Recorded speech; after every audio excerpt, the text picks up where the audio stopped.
legend of the Double Dragon.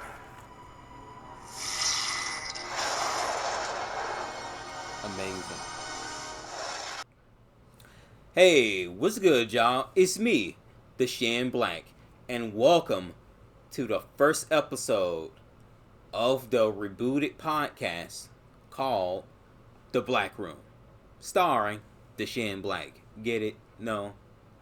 Anyways, guys, I have a guest with me today for the first episode reboot, which is Megan. And we just got done recently watching a movie. Can you guess which movie we're watching? Based on the type of clothes that we are currently wearing, although she ain't wearing the red pants, so she's a big phony here. But if you can't tell, if you can't use your eyeballs, for guys that are just listening for audio here, we got done watching the Double Dragon live action movie. And let me tell y'all something. Alright, listen here. Me, I'm dressed like Billy, and after seeing this Double Dragon movie, I don't want to dress like Billy, bro. I just don't, okay? Billy sucks. Listen, Dragonfly, I tell you when you tag me. Don't call me Dragonfly.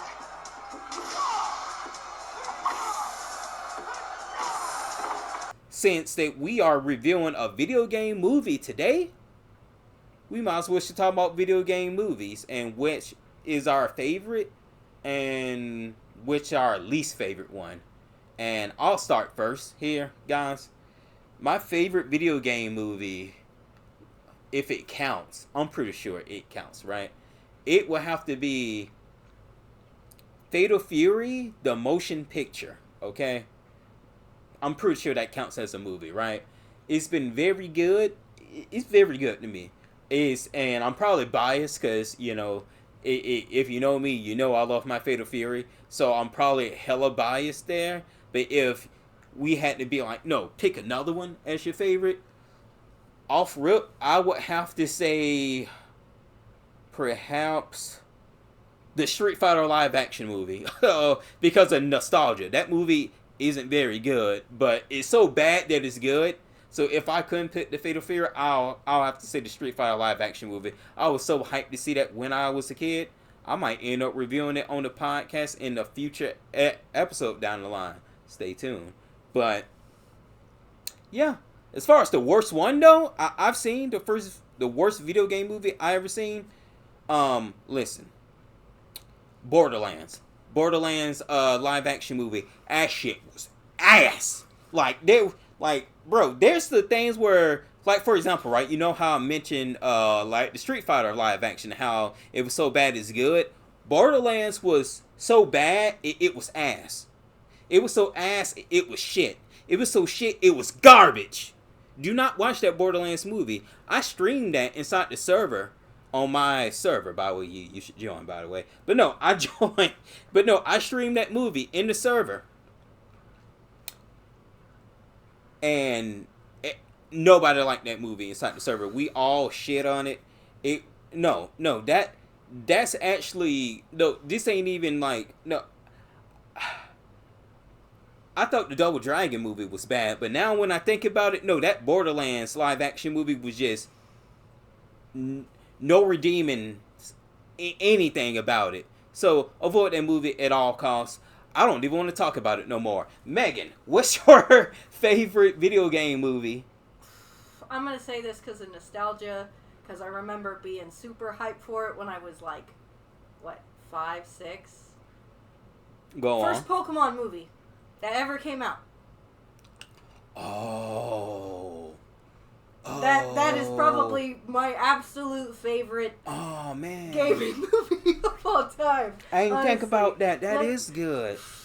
That is good. Yeah, the first Pokemon movie. That was good. So, although kind of questionable how Mewtwo wants to create his own ethno state of Pokemon only. Yeah, so it's he a little he questionable and stuff, but you know, I think he had his heart in the right place. It was just So did Hitler. No, I'm joking. By the way, I just want to make that right out the way before anybody go, oh, you know. Okay, so continue. But anyway, No, that's probably my favorite movie, period, as far as video games are concerned. Hands down. That's actually not a bad choice. That's actually... Oh, I mean, that's like I actually a pretty said, good choice. I grew up with Pokemon. Like, there's reasons as to why we've got, plushies and things, and I have a whole shelf in the room dedicated just to Pokemon. So, but anyway. As far as worst movies go, there's a series that I'd like to honorably mention. Because, yes, while Borderlands is also really, really, really bad. Like, really bad. Are you naming another one that's real bad? I would So like name to it. point out, especially the later live-action movies. And Go on. specifically live-action movies of Resident Evil. Okay, but you gotta pick one. Which one I don't was the most know. assiest of They're- the Resident Evil They're live action all movies? bad. Like, I don't know. The first one kind of had its charm. The first one's not too terrible. It still doesn't follow anything as far as the actual story. I would say, But, oh man, like, and they have some neat fight scenes, I'll be honest, here and there, but, oh. I would say the later one. I think it was one of the later ones. Probably was the last one. Was with Wesker. Yeah. That fight. Yeah. I like, would say that one that's was just probably like really bad. Ooh. I was just like, I mean, mind you, all of them were pretty bad, but Yeah. that one right there was just kind of like, man, Yeah, like this is yeah. no. I like the first one in a sense. I do like the little girl who, Yeah. and everything. Yeah, the Red hologram. Queen or whatever. Yeah. Mhm. Yeah, no, that I thought the concept of that was pretty cool, but as far as like the rest of the movies, I was just like, why am I watching this? Just things go. Also, I take back Borderlands being the worst one I saw. I just thought about it. Do you know what is truly the worst video game based movie I know? What? I can't say seen because I seen only a little bit of it, and that was enough. The King of Fighters live action movie. And I say that one because the Borderlands movie was just ass. The King of Fighters one hurts me. Hurts me because I'm a big SNK fan. You guys already know, if you know my channel, you already know I'm a big SNK Neo Geo type of dude.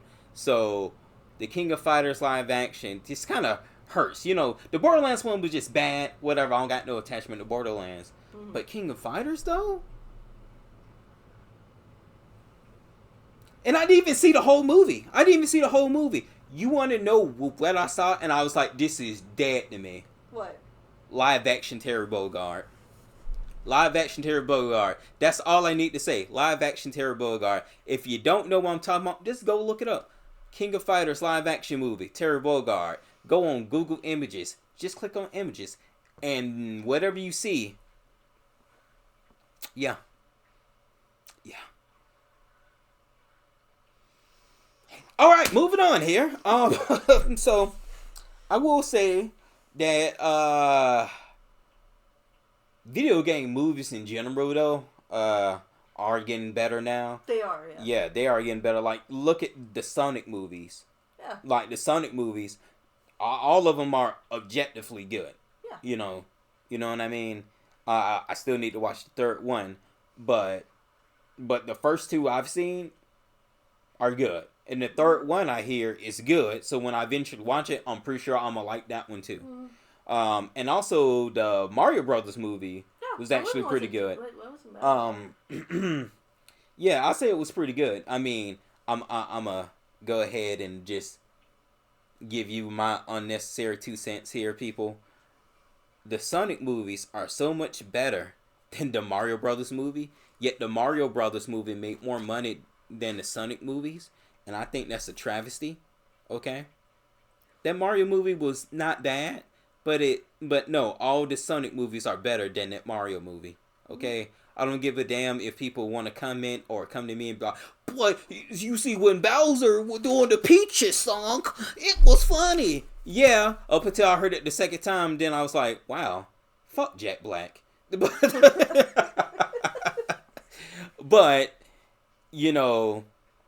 also, Jack Black, I will never forgive you for that movie, Dear Santa, by the way. Me and you got beef, buddy. And yeah. So, okay. But as much as they have been good, there's also been some bad ones that was recent. Well, yeah. I mean, just ignoring the Borderlands thing, there was the Assassin's Creed one. Oh, I didn't even know about that. Oh yeah, there's a Assassin's Creed movie. There was also, and that one wasn't so hot. There was also the Monster Hunter movie. Well, we don't talk about that one. We don't talk about the Monster Hunter live action movie there.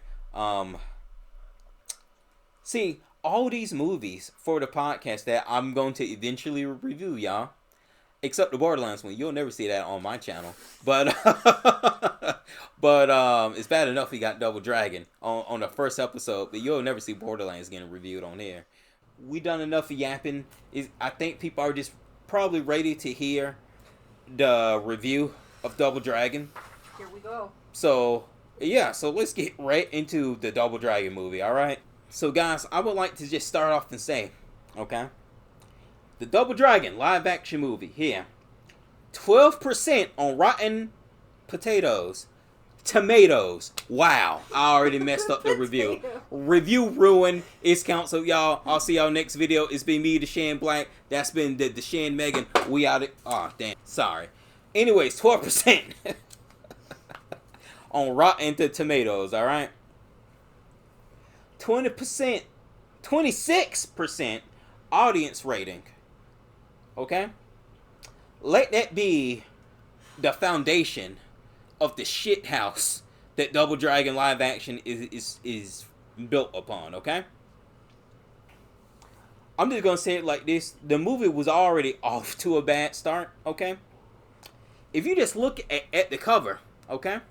I want y'all to look at the cover here. And for those guys that are only trying to listen, basically to it, for those guys that are only listening, Billy, I looked at the cover and I noticed something that already slightly annoyed me. And it shouldn't annoy me, but it did. Billy Lee, the dude that plays Billy Lee, or the Billy Lee person, the character, where's his blonde hair at? That's the first note I wrote down on this paper. Okay? Hell, I'll read it word from word here. Movie already to a bad start and I haven't even watched it yet. Where is Bimmy's blonde hair? Yeah, that's where I said Bimmy. If you know, you know. But anyway. Yeah, so where's his blonde hair? I already knew. I was like, bro, this movie's gonna be some ass. He don't even got his blonde hair. Alright? So I'm gonna try to go through the plot here.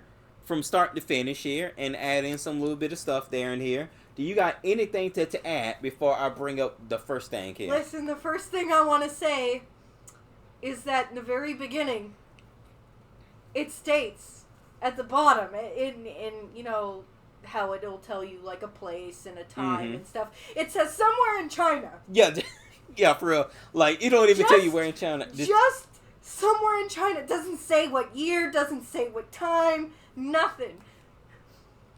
Yeah. And a little tribal-ass fucking middle of nowhere jungle in China. Middle of nowhere, little tribal huts and everything. These monks or whoever the hell they are getting, like, besieged upon by some Mortal Kombat ninjas, bruh.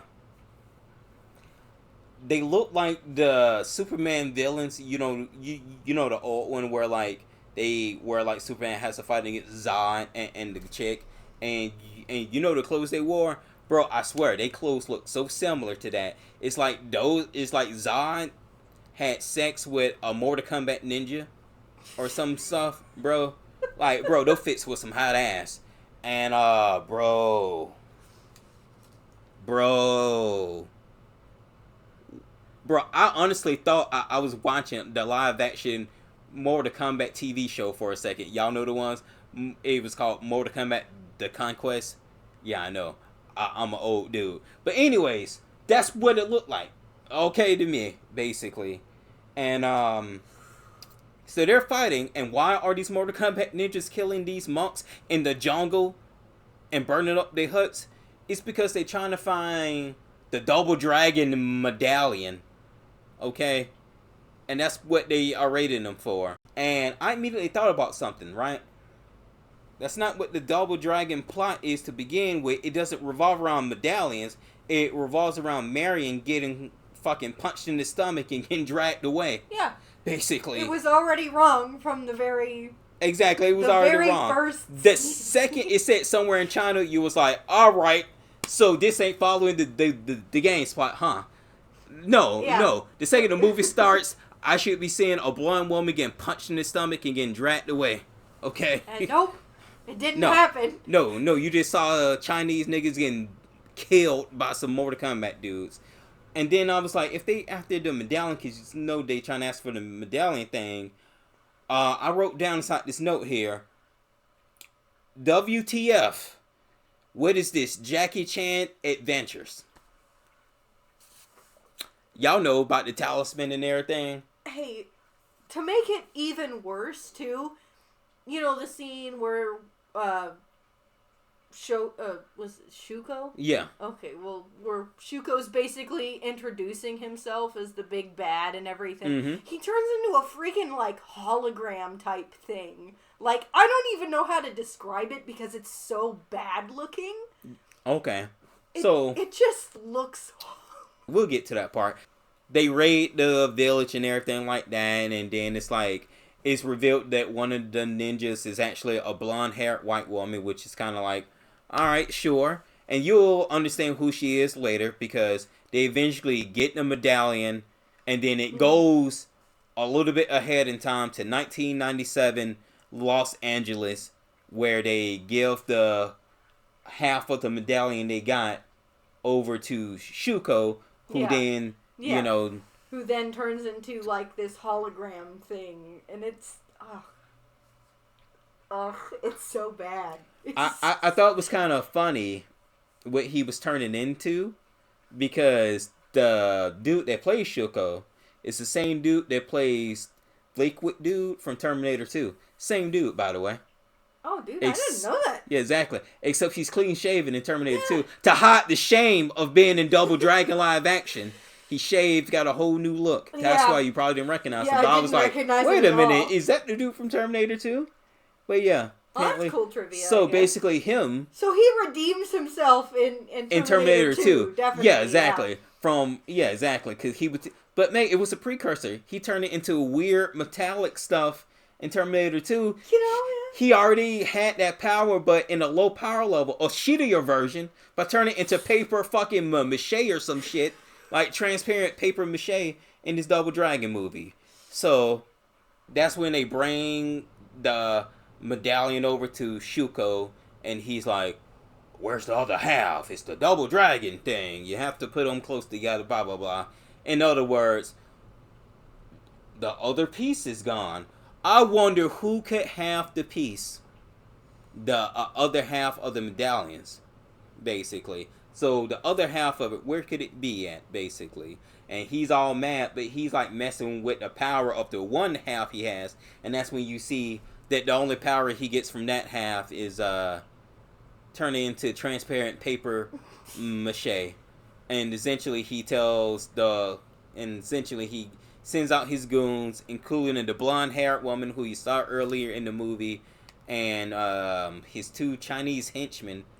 Who in the hell are these people? I don't know. They definitely really don't ever go into detail. Yeah, about who are them? them? Yeah, I mean, like, they was in the beginning of the movie for the most part, but along with the blonde-haired chick who is called Lash, because she uses a whip that she uses to, like, kill people in the most unconvincing ways possible. Trust me.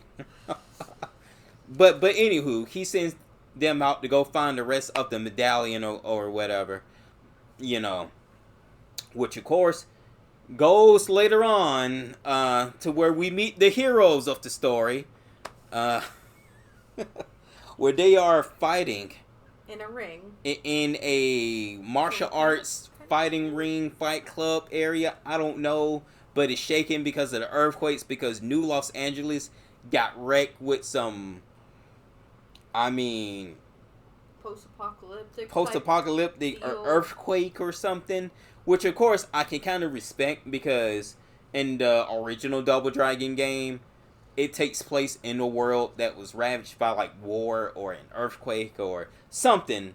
Like, it's happened to where it's in shambles, and now gangs run the city or whatever. So I felt like that was pretty accurate to the game. So I will give Double Dragon points for that. All right, I ain't gonna knock them for having some similar to the plot and everything. Everything else that happens past that fact, I don't know what it has to do aside from people sharing like the names like Billy and Jimmy and Marion and Obobo, who is.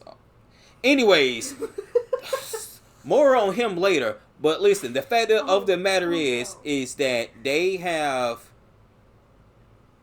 the names and that plot thing, like the setting. That's all the stuff that is pretty accurate to the game, and that's about it. Cause everything else that we finna talk about, we ain't seen ain't no damn Double Dragon. Like, oh my god, oh my god. Oh my god. This movie is something else. But anyway, so let's get to it. So then it cuts over to Billy and Jimmy out there in the martial arts tournament, and that's when they try to establish the characters. Basically, you see them fighting in a martial arts tournament or something, and they playing for points or something, and like you can clearly see that like Jimmy's taking the fight competition seriously against the other people they're fighting, and like Billy's being lame. Billy was being a completely just buffoon. Mm-hmm. Just, I think I even wrote that down. Bro, I did too. I'll tell you what I wrote first. I wrote Billy lame as fuck. LOL. I just wrote Billy is very childish. Bro, yeah, he was. He was lame as hell and childish, bro. Like, just that whole first scene alone just kills the character already. Yeah, it's like, the first scene alone goes, well, I don't like Billy. Yeah. So, anyways, you can see that, like... Jimmy's not much better. It's just... Compared to Billy, yeah. Jimmy in this movie is such a stand-up guy. I mean, No, He's just a stand-up guy. But anywho, so we'll continue on with the plot because we still in the beginning. It's supposed to show you their personality different, to where Jimmy's the no-nonsense, serious dude, and Billy's the happy-go-lucky, ha-ha, let's fight, ain't taking nothing seriously. And you can tell because in the inside of martial arts tournament, but like Billy ain't using no martial arts, bro. Like he jumping on the dudes and giving them noogies and all that type of stuff. And then that gets them disqualified. Yeah. So, Jimmy's obviously mad. Mm-hmm. And then they lose the tournament, and meanwhile, they're getting coached by like some Asian lady, random Asian lady. Who the fuck is she? We find out later, but it's like, who the hell is her, and why is she with them again? Like, at first, I'm not gonna lie to y'all, when I first was watching it, I was like, oh god, it fell. So when we were first watching Double Dragon, okay? Don't act like it's good. Okay, so when we were watching Double Dragon... So we were watching that stuff. I thought the Asian lady was Marion. But You're not wrong, I did too. I was like, is this supposed to be... Yeah, I thought it was Marion. I'm just like, okay, Asian lady is Marion. No blonde white woman like how the way she was in the game. Yeah, that's alright, sure, whatever. Alright. Somewhere in China, I get it. I mean, you guys clearly don't fucking care, so I get it. So, hey, if she marrying, she marrying. All right, cool. You know what I mean? And so, basically, you see she's coaching them or something, but they lose because of Billy being lame, basically. And then we get to find out if they didn't character assassinate Billy from just seeing that alone, they fully character assassinate him in the beginning of the movie, because when they lose the competition, Billy becomes a sore loser and starts attacking the team that won fair and square. Yep. And I even wrote that. I was like, Billy lame as fuck, LOL, comma, sore ass loser too. Yeah, they even called him a loser. Yeah. Better luck next time, losers. Yeah, exactly. They even call him that, which breaks into a big fight. And while it comes out a big fight, everybody that was watching just stormed the whole thing. Yeah, and I'm just like, they just storm it and everything and rioting. And then it goes into this commercial? Yeah, and then it goes into a commercial. Just like, hey, so what the hell's going on here? And then a news article where they're talking about, hey, the curfew, the weather is real bad. And you know who's the weatherman? Andy Dick. That should tell you how old this movie was, where Andy Dick can still get a role in Hollywood. She has no idea who I'm talking about, No, but I don't. bro, Okay. that dude's a hot mess. All right, but Megan, back in the 90s, maybe early 2000s, he was a big deal in the comedy world, being in movies and TV shows and It's stuff. a shame that things have turned out that way for him. Yeah. It's a So shame. when I saw him, I'm like, hey, that was Andy Dick before he fucked his life up. Wow. You know this movie's old. But anyways, then goes to that, and then I want to say now they're like, and now Billy and Jimmy are like driving because Yeah. they talk about the thing. So they're They're just in driving. this car. I feel like the director something was watching Back to the Future. He saw the DeLorean. I said it right, yeah. So they saw the DeLorean. That's such a cool car. Now how can we make it look as worse as possible? Like how can we fuck that car up? So let me tell you what they added on. Some NASA rockets in the back, bro. NASA rockets in the back. Like they combined the And it's just one rocket. Yeah, And just it's on top of the car. Yeah, on top. That makes And no it's fucking sense. fueled by garbage. Fooled by garbage, bro, and cheese. But of course, we will get to that later. All right. But anyways, they ride it on this fucked up DeLorean Ghostbusters thing with like a rocket just randomly in the back. Trust me, it looks horrible. Okay. It looks pretty bad. Oh my god. And so I even wrote in the notes here, guys. I wrote, "Bro, what are they driving?" in all caps. I'm not even joking. I wrote, "Bro, what are they driving?" All caps, Yeah. basically. So while they are driving and everything like that, they apparently get stopped by one of the gangs that own this part of. But that's not why they get stopped. Because it's Billy. Mm-hmm. It's Billy who gets them stopped because he sees this chick. Oh yeah, that's right. Hey. Chick with a 2 o'clock and she is my type. Hello. Hello? I really don't think it's a good idea. And then Hey. it's not a chick, it's a dude with a long blonde wig, right? Yeah, they just takes it off. You're right. She is your type. So, at first as like they're pulling up and stuff, I'm like, oh, well, maybe this is Marion. Wait a minute. That's my type. Billy says that's my Yeah. type, and it's a blonde woman. Yeah, and that's I didn't catch that until now. Oh, that's so a little I reference. was like, oh, well, maybe this is Marion. Nope, it's just this Mohawk dude, and I don't know how he managed to get the wig on his head. I just 2007 new Los Angeles wigs. Please understand. But yeah, so that's what happened, and that's why they stopped. In which case, they realized that, this gang controls this part of town, and because they stopped, and now they're getting robbed and jacked. And so while they're getting robbed and jacked, and the Asian chick in the back is wearing the medallion, like the other half. the other half, and they're like, ooh, nice necklace. And then they go to take it, but of course she doesn't want them to take it, so she stops the dude. yeah, And then and then tells them to drive. yeah, so exactly. They do, And then then the they drive. chase ensues, and Yeah, exactly. And then the chase ensues and everything like that. And the dude that was coming out there to take the necklace was a Bobo, by the way. Yep. Which of course you know. But in this movie they call him Bo or Bobo. yep. I mentioned some of his voice lines were just. You mean Yeah. this him doing random Yeah, grunts. just random grunts. And I wrote here, a Bobo's truck is advanced for no reason. It looks like a basic ass, big ass truck, right? With some little teeth thing in the front that's made out of like, Yeah. this like a art project teeth that they put in the front of the truck and whatever.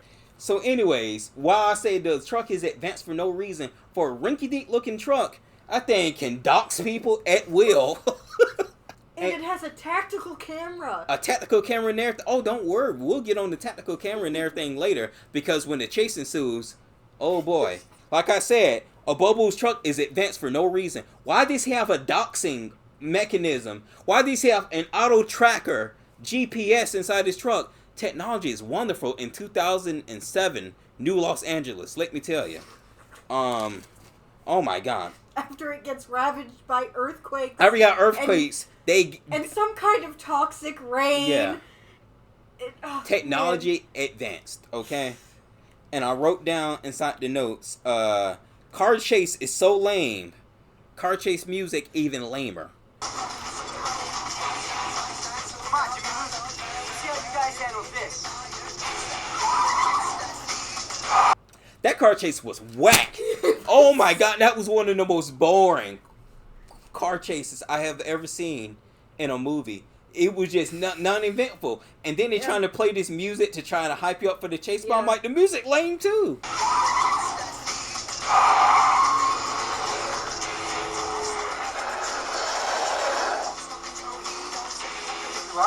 Was it Billy that threw out the the map and it covered their windshield? Well, a little cheese map. So they can't see out of it, obviously.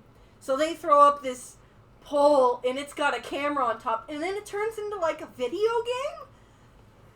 Yeah, I know. The bro's truck is advanced for no reason. A Bobo's sitting there trying to play it, but he's doing god awful. Dude, you must suck at video games.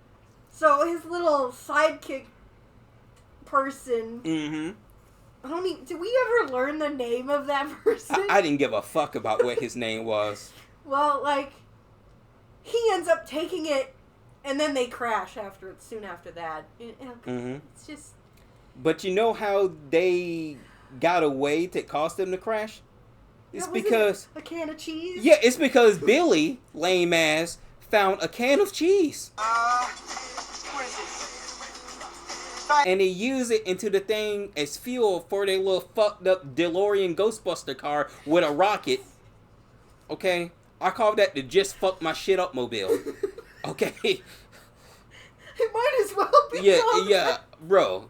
Oh my god. It's so bad. Well, what a car. So anyways, yeah, they got away because they filled their car with cheese. I'm not joking. Go watch that scene in the movie.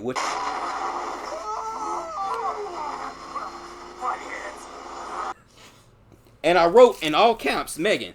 Am I lying here? Did I not write that? Cheese nitro. Yeah, I wrote that in all caps. I wrote cheese nitro. What's funny? Laughing my ass off. I was sitting there writing stuff down, so I wasn't paying attention to what the can was. It was cheese. Thank you.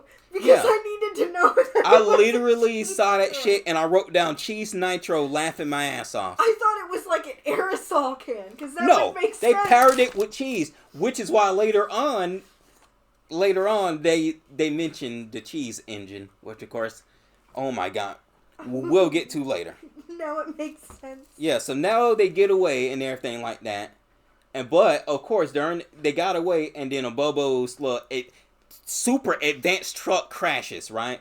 So instead of them continuously to leave, they decide, hey, we should stop our car, okay? The fuck my shit up mobile. We should get out of that and go check on the Bobo to make sure he's dead or something. Bro, y'all got away. He was trying to rob y'all. F this dude. Just go away. Yeah. Nope. They don't. Instead, they go to investigate his crashed out truck.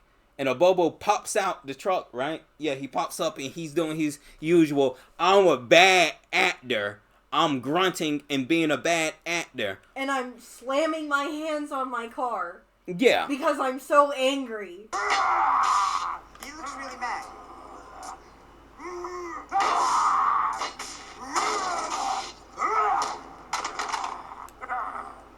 While all that stuff is going on, all of a sudden you just see random people that start appearing out of nowhere. Yeah. Like, bro, they coming out from the sky. I thought maybe this is another gang that's coming to fuck their shit up. And they are another gang, but not to mess with Billy and Jimmy, of course. Yeah. I wrote That's down... some good camouflage, I guess. Listen, I wrote down, bro, who are these folks? Junkie ninjas? Yeah. It doesn't help, like, they look straight out of the 90s, too. Yeah, for real. Bro, this is a 90s ass movie. Let me tell you. Backwards caps, sideways caps. Yeah, like, just the... with, like, paint splattered. The Jet Set Radio Gang. Bro, let me tell you. But yeah, that so... probably would have been a better name. Yeah. I thought of them as junkie ninjas. Because how the way they were disappearing out of nowhere surrounding Billy, Jimmy, and a Bobo, and the one Asian chick that's with him. That's totally not Marion, because we get to see who Marion is. Yeah. And she's the leader of the Junkie Ninja Gang, Which basically. is called Power Core. Yeah, Power Core. 90s as fuck. Bro, they sound like a group from like a Disney Channel original movie from like the 90s. They really do. Yeah. Hey guys, we're the... Anyways, the fact is that they appear and they stop the fight from happening and everything. And then we get to see the leader is Marion, which is played by Alyssa Milano. Because I wrote here, Marion is charming. Because Alyssa Milano, you know, she played in the TV show Charmed. Move this man! I will say she was one of the best actors in this movie, period. Yeah. Period. I mean, that would tell you why she's still currently doing TV shows passes. Like, she survived Double Dragon. Okay? And managed to be in Charmed and a bunch more other stuff. You know what I mean? Because she was talented enough and everything like that.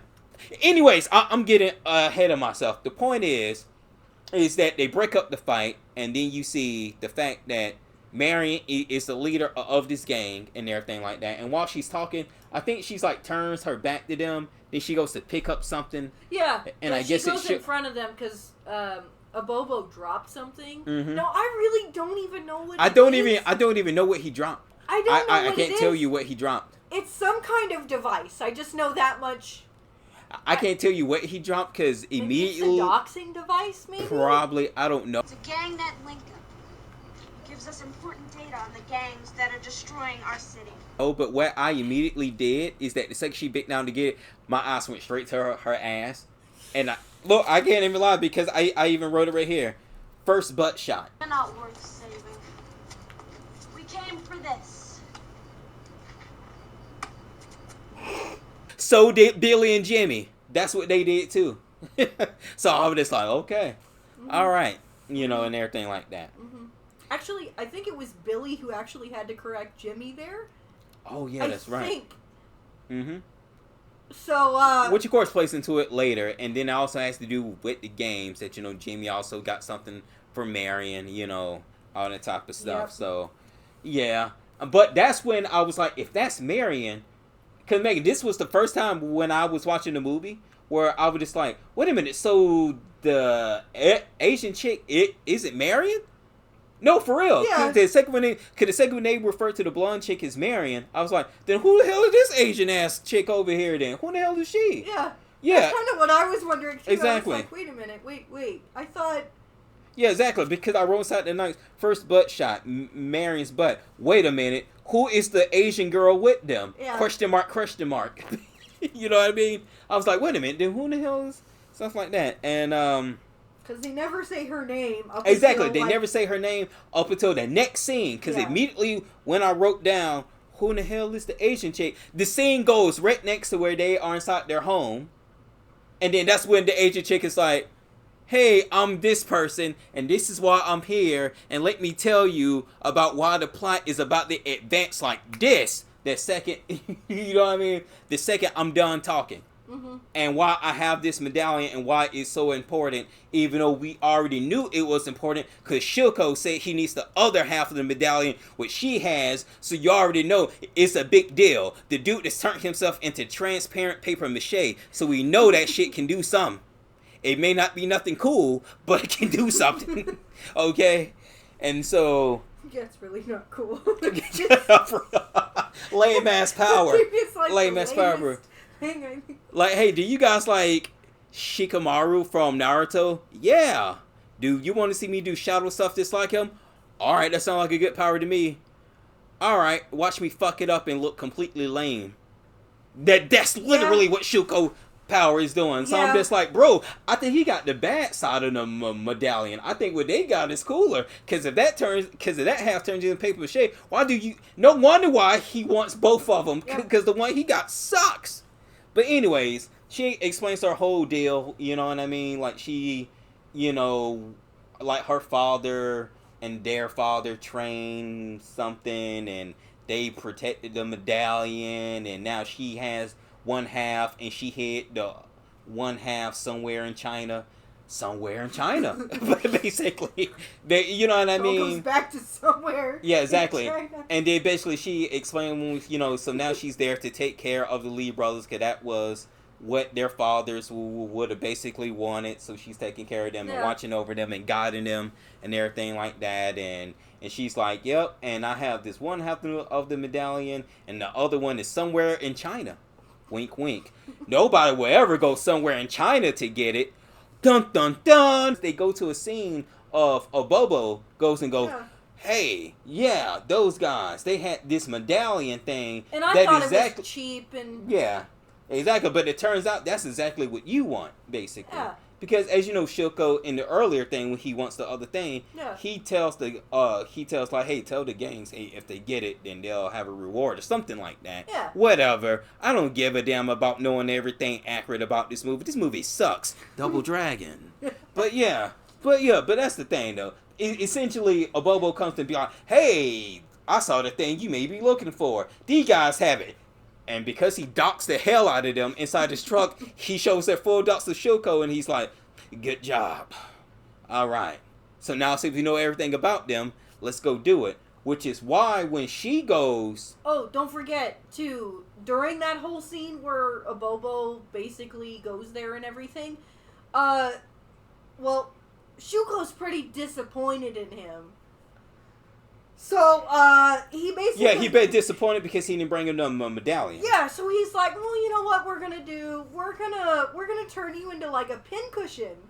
Mm-hmm. And he actually says that. My engineering firms came up with this. My little pincushion. Down at this lower level, and there's experiments and stuff there. So basically, Shuko takes him through there, and eventually he says this line. He says, like a son, I can always have another, but there's only one double dragon. And like a son, I can always have another. However, there's only one double dragon. That line was so awful. But the way he said it was so goddamn smooth, though. Yeah. It's probably why he actually, moved on to some other stuff. Mm-hmm. Also, during that same scene, I wrote down, Abobo looks like Chief Thunder. You don't know who Chief Thunder is, but he's a character from Killer Instinct. He kind of looks similar to Chief Thunder. And, was that before or after his transformation? Before. Okay. After transformation, he don't look like no goddamn Native American chief. I'll tell you who he looked like. But yeah, but the thing is, and then I also wrote, Abobo's actor is so bad that he's good. That whole scene while they was talking, Abobo's actor is saying the lines terribly. Yeah. He sounds like an idiot, which I guess is the point of whatever they were trying to portray him in the movie. But no, he legit couldn't act, for real. Really For real. couldn't. But the thing, his acting was so bad to the point where I was liking it. I was like, yo, this dude can't act, but I'm liking it because he's so goddamn bad. Like, I was actually getting amusement from it. It will give you the strength of 10 men. I already have the strength of 10 men. This thing will kill me. And yeah, and then that's when they kind of, transform him into that abomination. Oh my god. They turned him into, I would say, the worst hornet victim that you could ever see. That boy had listen, he looks like he had a allergic reaction to everything. Yeah. To air. Yeah. Oh my god. And I know, they tried to make him look kind of swole. Man, they made him look swollen. Yeah, they did. Forget swole. So Homeboy looked swollen to everything. Like, it hurts to live type of look. Yep. Like, bro. And then that's when the scene goes over to Marion, where she's putting on the wig. Yeah. And her brother's like, yeah, I'm going to tell my dad. Yeah, I'm going to tell Dad that you are, going out sneaking around or doing something like that. No, about your hair. Yeah, it's just about your hair. Yes, I'm going to tell you that you put on the wig unless you give me $100. And then she's like, no. Then he's like, fine, 10 5. or something. Yeah, I think. 5. He's 5. like blackmailing, her. And she's and like, everything. still no. But anyway, her dad is the police chief of the city. Mm-hmm. Which, of course, which of course when they were sitting down to eat breakfast, and that's when you realize that he's the chief of police or something. Say, I wrote in all caps, Choco Krispies. Because when they was eating the breakfast, when they was eating the boxes, so when they was eating breakfast, there was a box of cereal on the table, and it was supposed to look like Rice Krispies, but instead of rice, it just said Choco Krispies. More like Sucko. He's so bad. He sucks. Okay. Wow. Just like this movie, that was so bad of a joke that was good. Oh my god. Listen, I'm glad Sucko. you appreciate it. Choco, more like Sucko. Oh my god. Oh. This review is over. We'll roll the credits.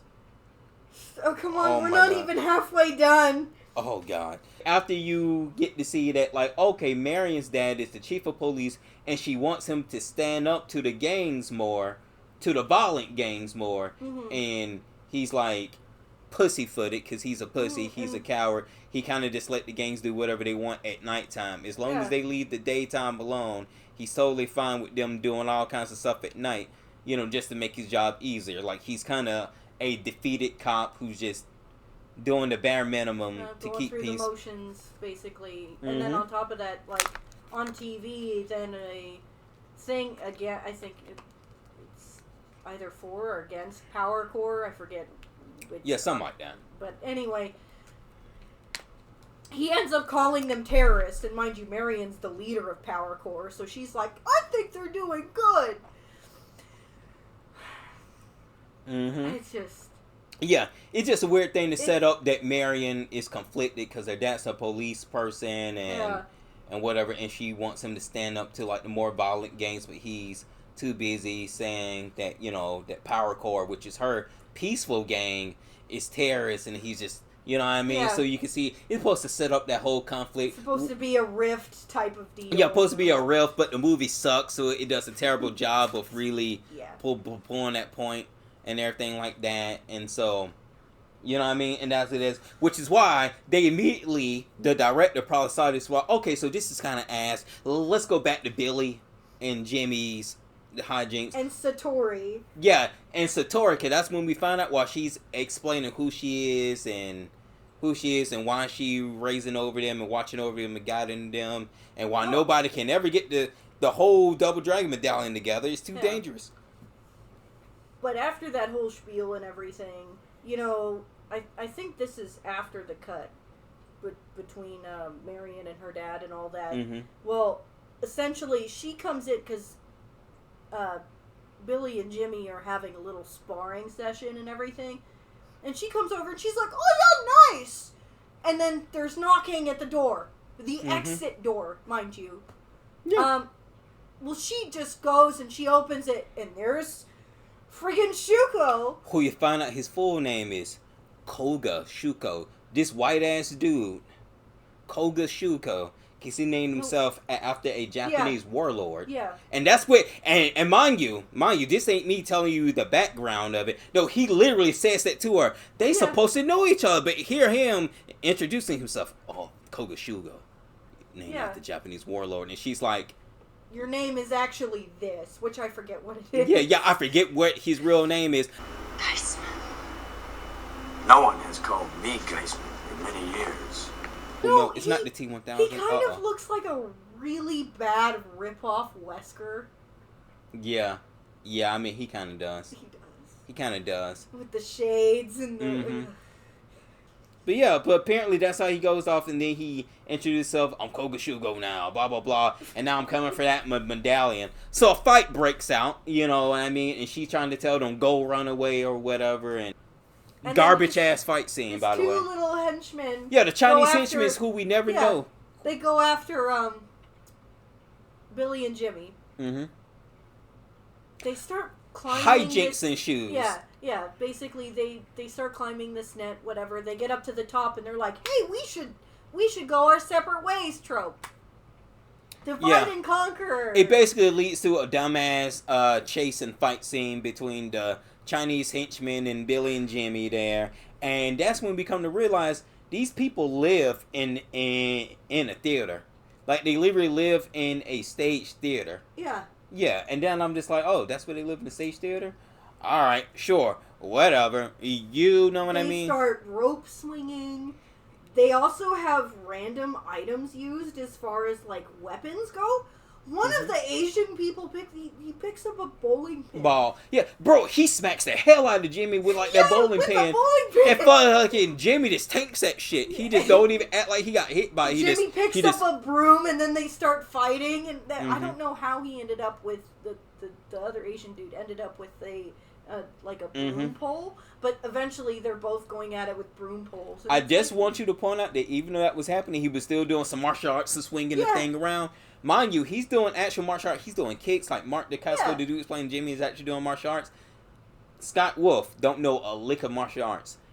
If you notice, guys, if you watch the movie, if you notice throughout, okay, Billy is doing the bare minimum of punches and kicks. There's nothing fancy. There's no hi-ya type of kicks or nothing. This motherfucker is just doing the basic kicks and a little punch. Bro, Marion threw a better punch later in the movie than the dude that Billy did the entire movie. Hey, also, I would like to point out the fact that Billy used gumballs. Yeah, I know. Basketballs. Yeah, he was just throwing everything. No martial arts built on Billy. No martial arts. No wonder why they lost the martial arts tournament in the beginning of the movie. This nigga can't fight. Hey, he also used this cheesy line. Hey, you want some gum? Who wants gum?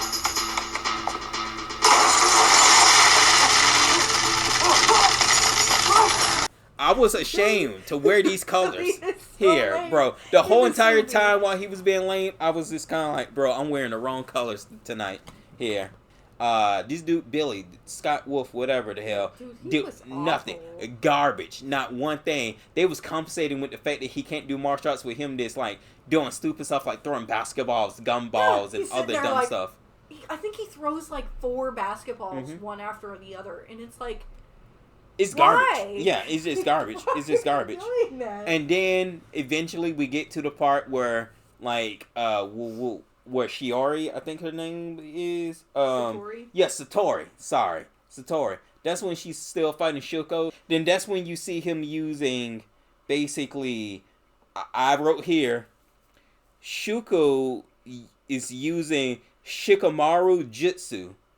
Because that's what he was doing, this little shadow stuff and just going around the fight thing. The worst... I don't know if it's the worst or the best. Because, like, his weird shadow thing, like, I don't... He goes over a piece... No, wait, Megan. Wait, let's get to where it goes for... Because, okay, apparently things ain't going too hot for Shuko and his Chinese henchmen, right? So they call in Obobo... Who's this little... They don't call him in. He just shows up. He kicks up the doors. Yeah, I mean, yeah. But, you know, he's working for Shuko. Yeah. So he just barges in like the most horrific Kool-Aid man you ever did see. Yeah. All right. And to their credit, Billy and Jimmy basically are like... They scream at him and then they run away. That's the appropriate reaction to seeing something like that.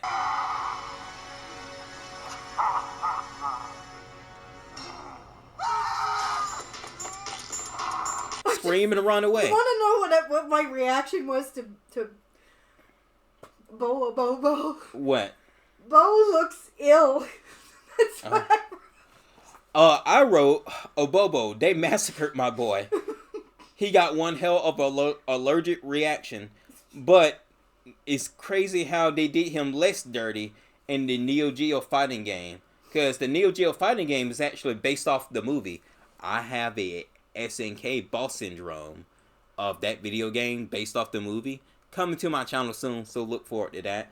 But yeah, apparently in the video game based off the movie, Obobo doesn't look that horrible. Like, he actually looks normal. It's only when he wins and when he does a big strong move, that's when he looks horrific, and then he does a move, but then he looks back normal again. So that works. And you know what I mean? Like the worst part too of this whole sequence with Abobo is essentially like Satori finishes with Shuko for a little bit, so she comes to help Billy and Jimmy, and all they have to do is stand there and then move out the way while Abobo charges at them, and then he falls in this little net thing. And then he's done for the rest and then they say some little dumb line like, oh, look, nothing but net or something. Yeah. All right, nothing but net. That's what it was. Yeah, nothing but net. Yeah, when that happened, and my mom was like, shut up. like, shut up. Lame as hell. But yeah, once that happens, they go to her. Because, the last thing you see when she was fighting Shuko was he used the Shikamaru Jutsu shadow thing. And you don't really know much else that happened after that. Yeah. So when they go to her, all of a sudden she's being weird and she's talking about the necklace and stuff. Yeah. And then, they figure something's up, come to realize Shuko used the shadow thing to possess her. Yeah, but they didn't know that at the time, so they shove her in this, like, little fenced off area. To like a little cage type of thing. Yeah. And whatever like that, by like a fence barrier or whatever. And then And then Shuko comes out of her body. Out of the shadow. Yep. And then I call it Shikamaru Piano Jutsu.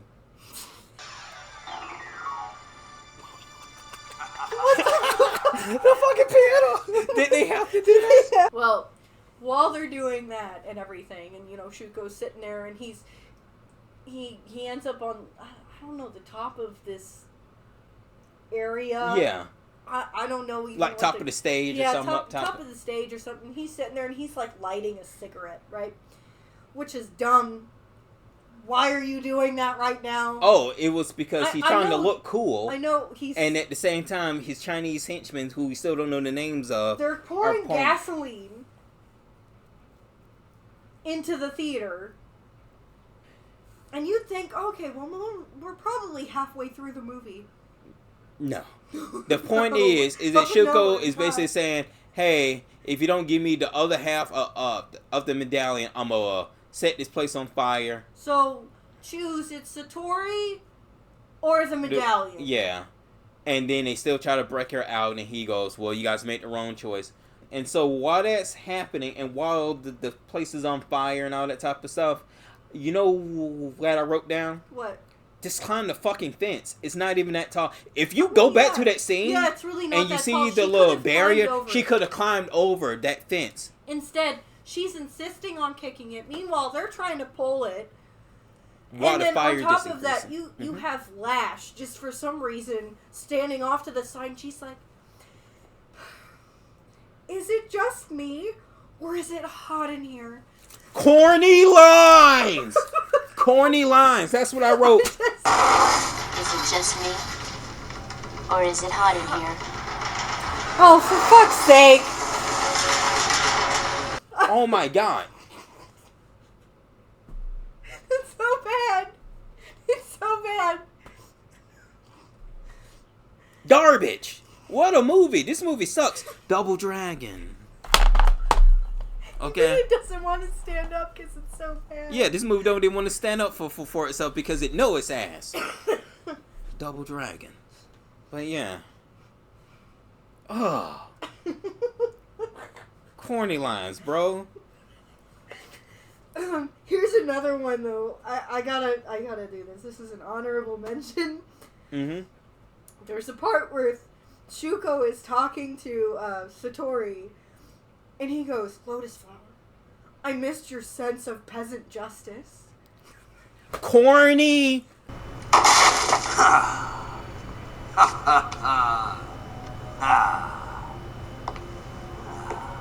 Lotus Flower, I've missed your sense of peasant justice. We get broken out. They still doing some brawling or they still talking or something. And because I think what it is that she managed to get them to escape and leave out. Yeah. While she's still in the thing before the building explodes. And she's still trying to hold off Shuko then right before it explodes. Yeah. And you just see Shuko raise his hand like he's about to backhand her. And then it goes off camera right before the slap happens, because you see Billy and Jimmy were running out of the movie theater.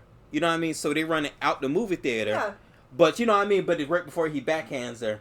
You know, that's when you see the line. And when the scene goes back to them inside the movie theater, she's like, out. Yeah. She just slides down. Whole dramatic. Yeah, you see that slides down with me. Damn, that was one hell of a fucking bitch slap then. Yeah. You know what I mean? And then and you see Shoko was like, oh, this place is going to explode. So he turns into his little shadow jutsu Shikamaru shit and leaves out. Yeah. Without. So he leaves out and everything, and you're like, okay, well, I don't know where he went. Whatever, that's not important. Mm-hmm. And then it explodes. Yeah. And then you see that. So the theater explodes and everything. And then it's like, and you know, they're like, just sitting out there like, no, Satori. Yeah, no, Satori. Satori. Like, I mean, mind you, we said it all corny and shit, but bro, you should see what they said inside the movie in Double Dragon. Okay.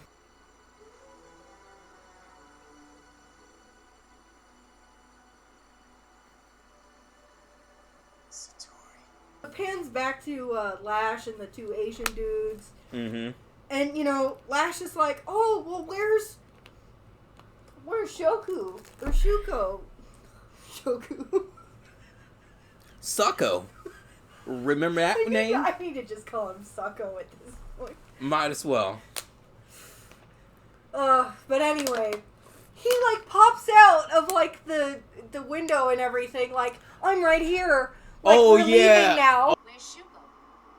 Lash. Set a meeting with the gangs. Why?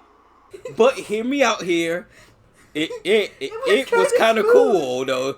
Yeah, exactly. It was Well, it's kind of smooth. smooth. Like, hey, so where is it? And he wrote down, I'm right here. I was just like, yeah, no, that was kind of smooth. It was yeah, corny. exactly. Yeah, corny, but it was kind of like, I can respect this corniness. You know what I mean?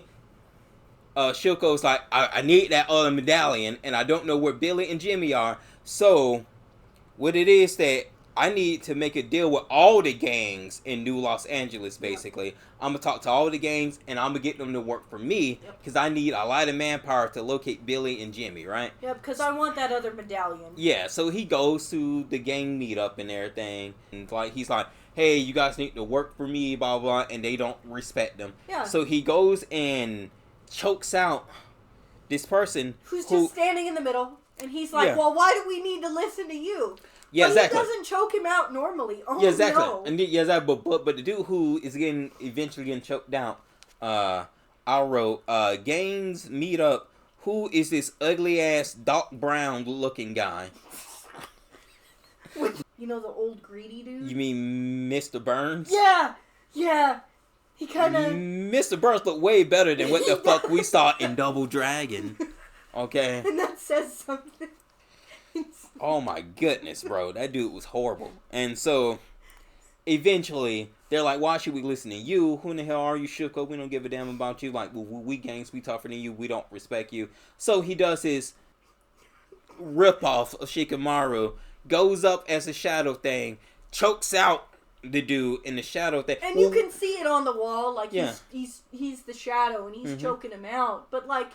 Which is the crazy part, because, bro, if you can turn inside the channel and choke people out, why did you get your ass beat later on in the movie, which we'll get to in Double Dragon? But it's like, bro, that's kind of OP, ain't it? He can just turn inside the shadow and choke people out as a shadow. How and then that's the only other time he did it. Why do you need the other half of the medallion? Yeah, why do you need all that? Bro, it sounds like to me like, you're broken already. Why do you need both medallions, you greedy ass nigga? And on top of that, like, you can take over people's bodies?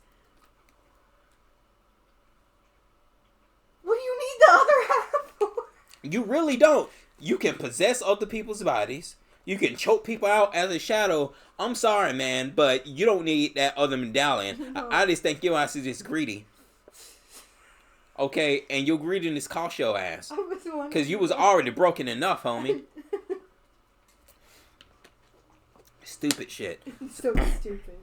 But in other words, he chokes the dude out, and then like the rest of the gangs fall in line, basically. You know what I mean? They see that they killed this little top leader dude, so now all of the gangs fall in line, and it's like, all right, Shuko, we'll do whatever you want. And he's like, get me Billy and Jimmy, I need that medallion. And then after he kills the dude and everything, then they all start chanting just Yeah. grunts Yeah, and exactly. everything, Just and grunts. they're excited grunts. They're like, "Oh yeah, we're taking over." Which then leads to the scene of the good guy gang, Power Core. They go to the explosion and they recover Obobo, who tanked the explosion and is still alive. So they recover his body, who he's still alive and breathing, just looking as grotesque as usual. Even more so, cause now he's dirty and covered in dust. Yeah. Now he just looks He's like got burn marks. And yeah, everything. and it's like, just tell them to put them out your misery, bro. And so then that scene leads to Billy and Jimmy, who left on their shitty ass this fuck my shit up mobile. Grilled cheese engine. And then they complain about being pedestrians. yeah, We're now officially pedestrians. What, they end up, oh no, wait a minute, Megan. I need to tell you how Billy is continuously the worst person in this whole movie here. You do absolutely point it out Because to me. while they are talking about the whole thing, Jimmy is like, yo, we need to come up with a plan. We need to see what our next step is, right? Billy gets mad at Jimmy for trying to think rational. Billy's like moping over, oh, Satori's dead. I don't know what to do. I don't know what to do because she's dead. And Jimmy's like, okay, she died. That sucks. Let's figure out what we need to do next. And Billy's like, no, I don't want to figure out and plan stuff. I don't want to know what to do with myself. He's literally mad at Jimmy for being a competent character. Yep. What the hell do you think I've been doing, huh? We need to work on a plan. No more plans. You're always planning, Jimmy, and I'm sick of it. I'm sick of it. Yeah, yeah, that's true. So What? And then they have like this heart-to-heart thing like right after. He's like, Yeah. Get it together, man. Yeah. You need to get it together, man. And then basically Billy's like, all right, since you showed me how to actually be a competent character, I'll try to be competent even though I never will for the remainder of this movie. Because we ain't got nobody else. That's how Satori wanted. And Megan, and then I wrote in quotes here, ugly and homely, because Billy, corny, lame ass, is saying, yeah, that's right, because you're ugly. And Jimmy's like, ugly? Well, no, I'm more homely.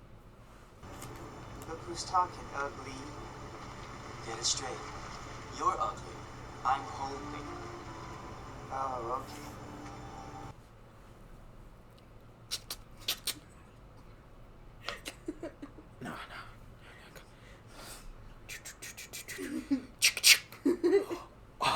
Okay, I'm about to run and McNut myself, okay? Oh my god, breast doc, I'm sorry. But anyways, the fact of the matter is, that line was awful. Awful. So they're trying to figure out, different things that they can Yeah, do. but while they walking, they come to this big open-ass area, which you already know shit's about to go First they down. walk past this car, and there's this villain sitting in... Villain, it's just a gang member, honestly. He's just sitting in the car, and he's got the Shuko net with their faces on it, saying wanted.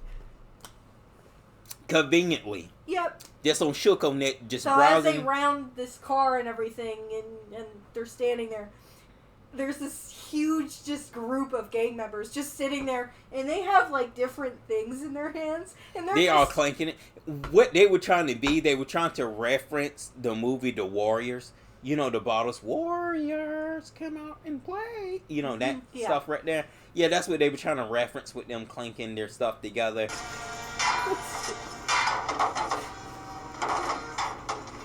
So you already know, oh shit, they don't, it's about to be a big fight, basically.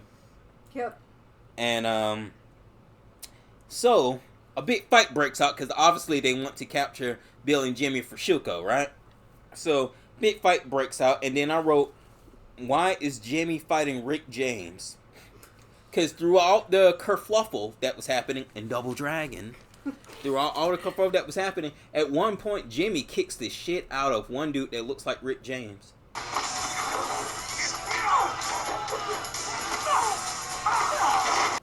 I also want to point out that they use some more just random shit to attack them with. One of them picks up a traffic cone.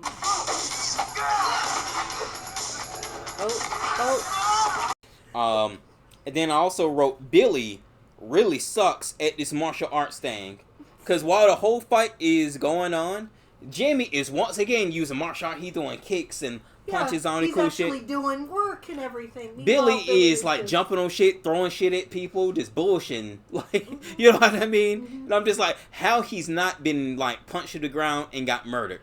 You know what I mean? There was just something random in the background I noticed too, and I don't know why it's there. I don't know why it exists because it's like so far away in the background. But there's this person standing on top of a building, and they throw a tire in the air. Just for no reason. I didn't notice that. I did. Okay, yeah. So I'm gonna find bad. that. I'm gonna find that. I'm gonna find so that. Wow.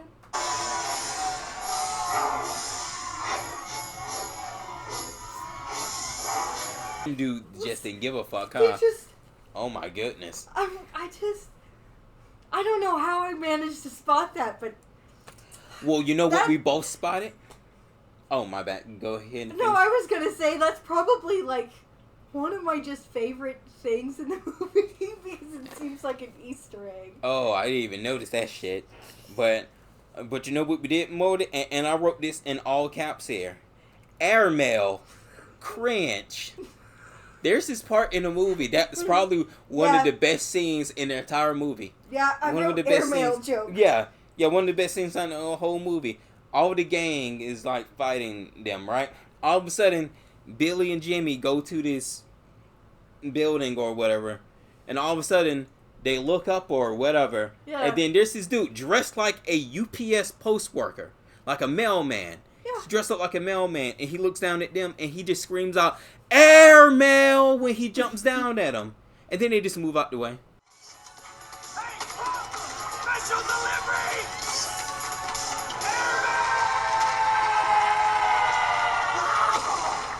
Like, why did And you he just announce splats on the yourself, ground, dummy? and it's like, I forget what they say afterward, but it's like, corny. Yeah, corny. Yeah, he just literally just says it while he's jumping out. Okay, thanks for telling them that now you're aiming at him. So they just move out the way, and then he falls and this splats red in the mud. Why do they have a gang of postmen? Double Dragon. Never seen a postman move that fast. Oh, that was terrible. Oh, that was bad.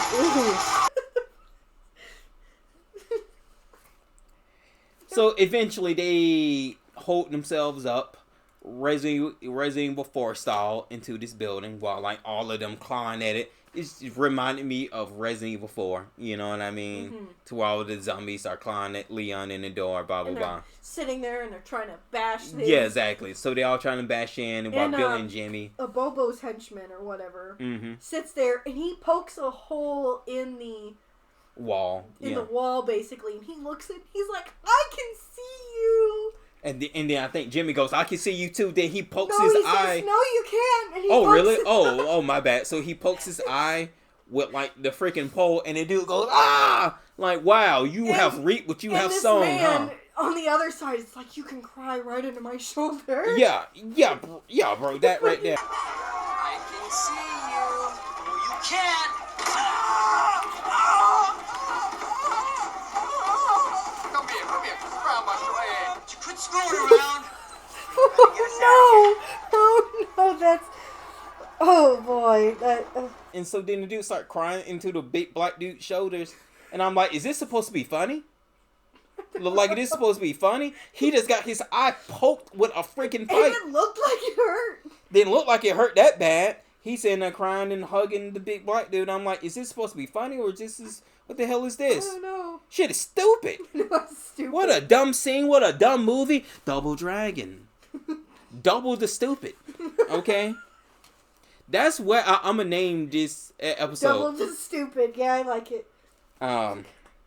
So while they are in there, after the eye poking and everything, conveniently they find what I would call a beta test motorbike, like a untextured motorbike. Yeah, that's the best way to kind of describe it. And then on top of that, they get on it and everything, and he's like, you don't even know how to start a motorbike.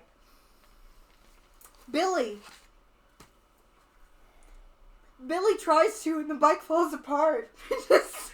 Where are you gonna go on a motorcycle? Oh man, look at this baby. You don't even know how to start it. Oh yeah? Watch this.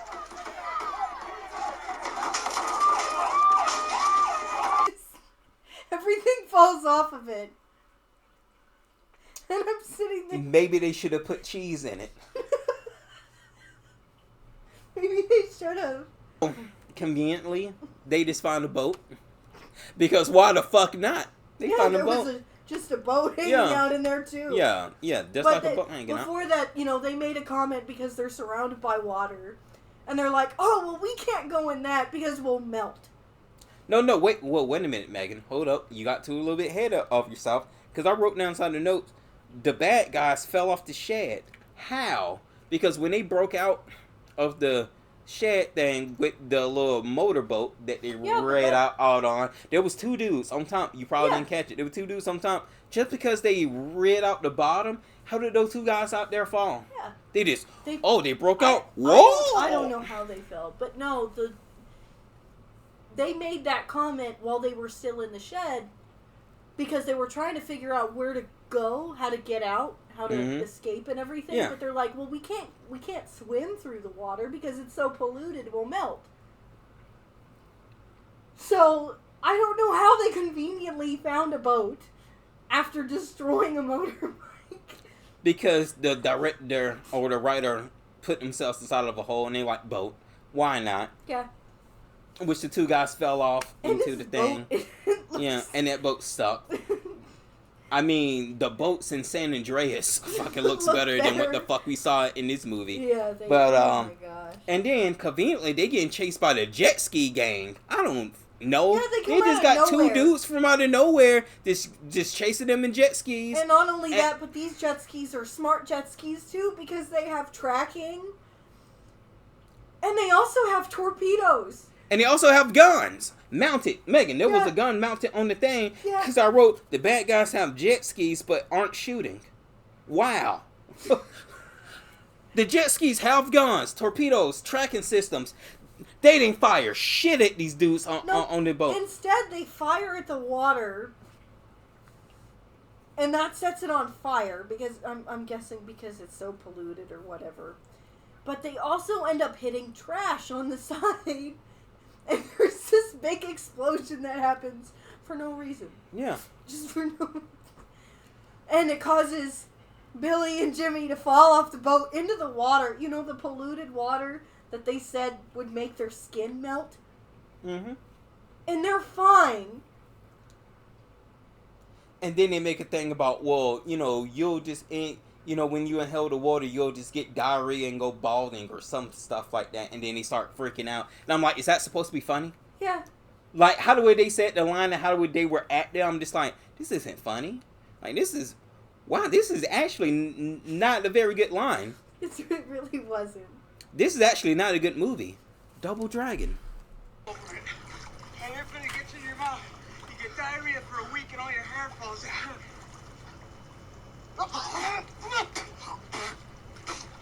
But the only thing I like about this little chase scene in the boat, in my opinion, is just because the area they was doing it at, there's a stage in the Neo Geo fighting game that is that particular area.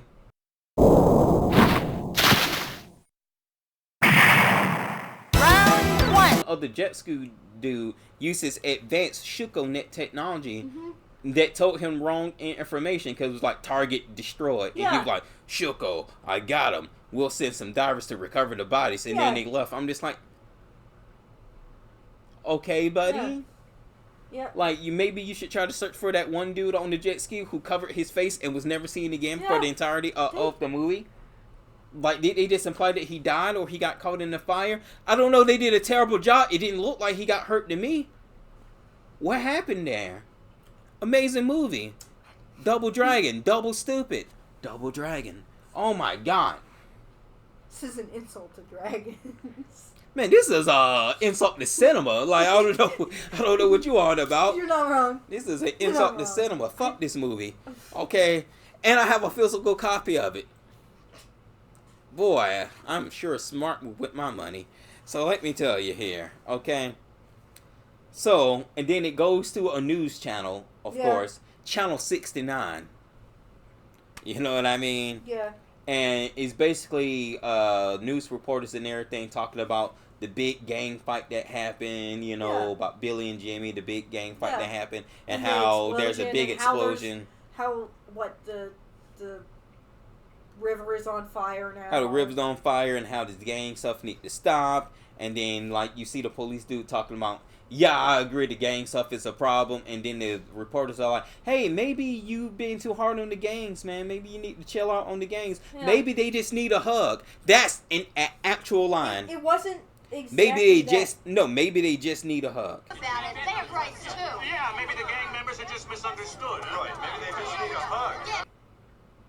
Oh, no, you're right. Yeah, that was a line. Yeah, maybe they just need a hug. I was just like, did they add that line to be funny? Because that wasn't very funny. That was just kind of like, they also said, oh, maybe they're just misunderstood. Yeah. Was pretty lame. Was very lame. Yeah, was pretty lame. I'm just like, I didn't laugh at that. But I was just like... He stops all of that by going, oh, well, you know, it's only 27 minutes till sundown. Mm-hmm. And then they all scatter. And yeah, exactly. Because New Los Angeles has a curfew. Yeah.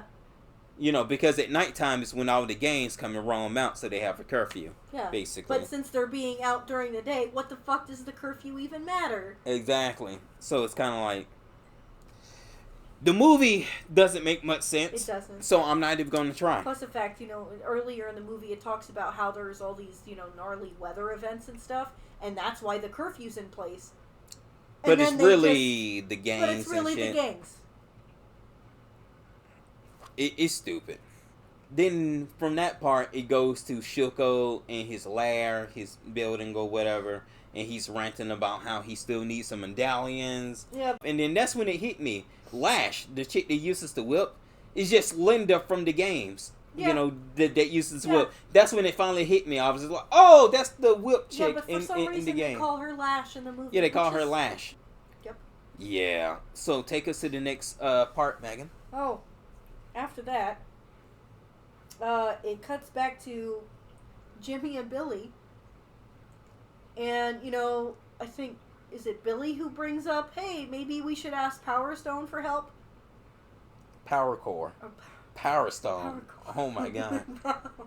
In other words, they asked that nation needs to speak to Marion, basically. Like, hey, I think we should ask for help, basically. Mm-hmm.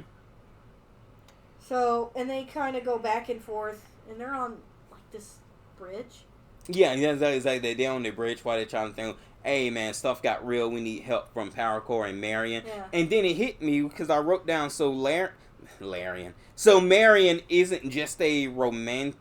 So I said, so Marion isn't just a romantic and interest for, like, these characters, because you don't see nothing of the signs of them have started romance with her or nothing yet into the movie. So I'm like, oh, so is Marion just not a romantic interest in the movie? Is she just like another cast character that's important to the plot? Yeah. You know what I mean? But she's not a romantic interest, or to none of them. She's just their partner, pretty much, like their partner to help, you know, and all that type of stuff. Save the day. Yeah, and then of course while they're talking about that, the scene goes over to, you know, how Power Core recovered the body from the thing, and now, you know what I mean. So now they are interrogating him. Yeah, exactly. So now they are interrogating them inside their lair or their little hangout area. It's just Marion doing it. And it's just Marion interrogating him, and you want to know how she interrogates him? By feeding him spinach. And it's like this special spinach slop thing. Spin slop. Slop lunch. But she's feeding it to him in a very peculiar way. Okay, she's got, you know, the pan or whatever over here with a ladle. But she's also got a funnel and a tube that she has up to his mouth. And she's force-feeding him slop. Like, made out of spinach. This man is so swollen. Yeah, so she's interrogating him by him not giving information. She just loads this spinach slop into his mouth. Please no more. And he's like, please no more. All the information I can. And meanwhile, he's like farting and everything. I'm just like, what is this scene? And look, I wrote this. What is this Marion a Bobo scene. Spinach torture, WTF. Special spinach diet. Help you do. Spinach is supposed to be very good for the body. Lock 'em up. So the scene continues, and then that's when Billy The power goes out at Power Core. They have a little thing where somebody has to turn the power back on for the generator. Yeah. That comes into play later. Yeah, that comes into play later.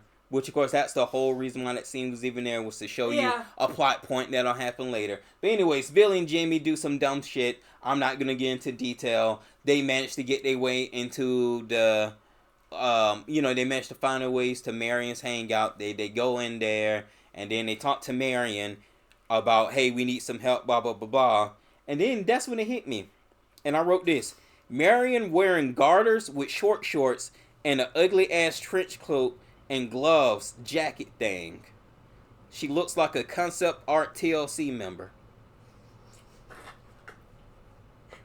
You're not wrong. Her fit was fucking horrible. Oh, it was awful.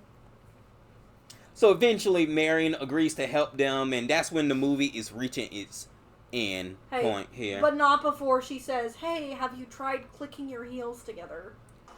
Well, we would, Marion, but we're not exactly sure how it works. Yet. Have you tried clicking your heels together? Listen, man, I ain't want to get to that. Listen, just know a lot of lame shit happened, alright? But she agrees to help them, basically, with a lot of lame dialogue used. She agrees, okay? If you want to know everything that went between these scenes that we are just fast-forwarding through, join us for movie night in the server. I posted a event, so join the server. Click on the event.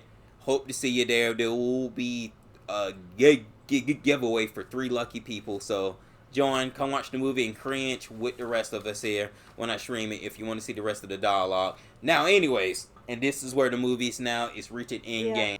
So they agree to cause a distraction in Shuko's building. So it's a bunch of kids who basically come in on rollerblades, roller skates, and skateboarding.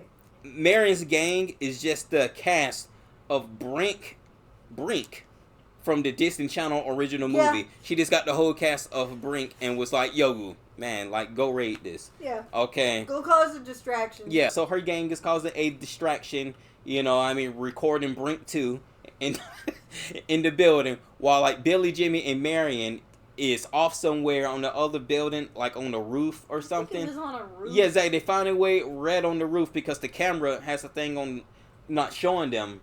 Like the camera showing them, but the security dude is being too distracted at the cast of Brink 3, basically. Stuff like that. Then, of course, that way goes to the only scene that I thought that was, aside from the first butt shot, I call this the second butt shot. And probably the better butt shot. Yeah, probably the better butt shot, because the cameraman got all up in Marion's ass for this shot. Yeah.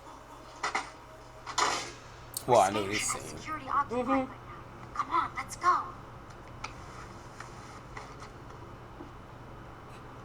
Exactly. So, while they are all in the vents, come to realize, why the hell are they even crawling inside the vents? Because apparently the vents are so big in Shuko's little building that apparently they just walking casually into the vents. Eventually, they make their way over to Shuko's room. Now, mind you, they are still in the vents, right? Yeah.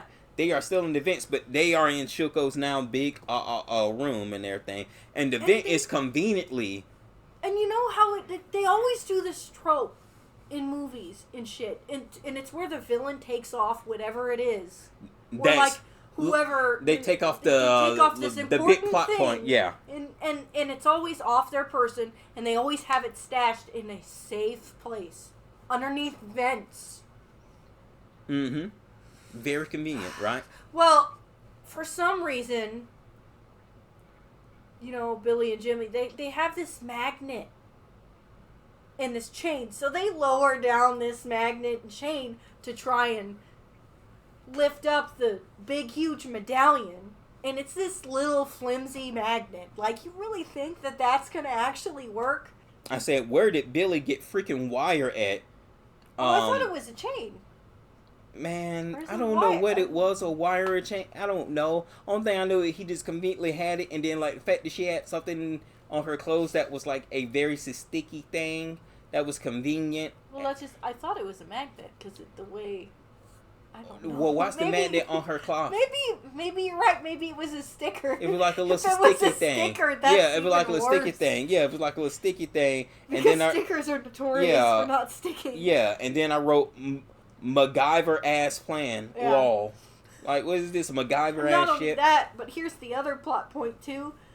They also have Shuko talking with Marion's dad and trying to bribe him with money.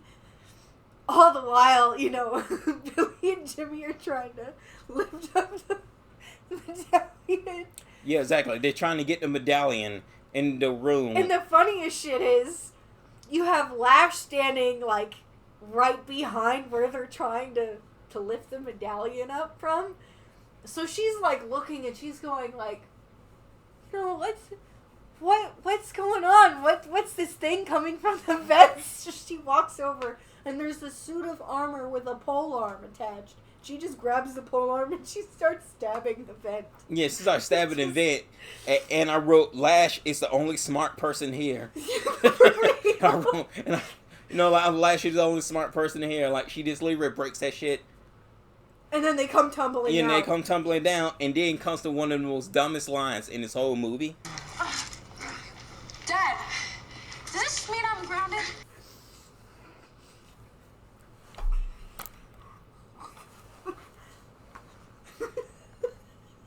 Double Dragon. It's so... it's just... Wow. Cringe. You're right, though. That was one of the worst lines.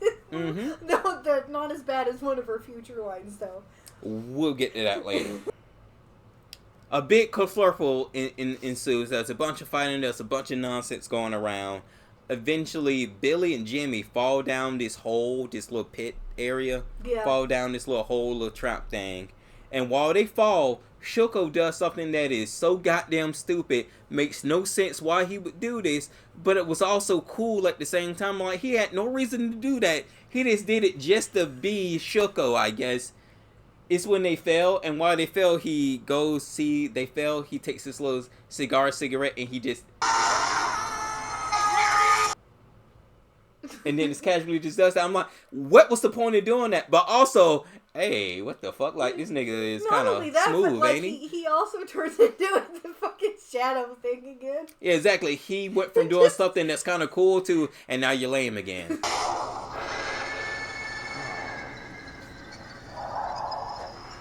I can't decide if Shoko is cool and a cringe, this shit is lame, kind of cool, like the way it's endearing, Listen. or just stupid. He's just crackhead Wesker.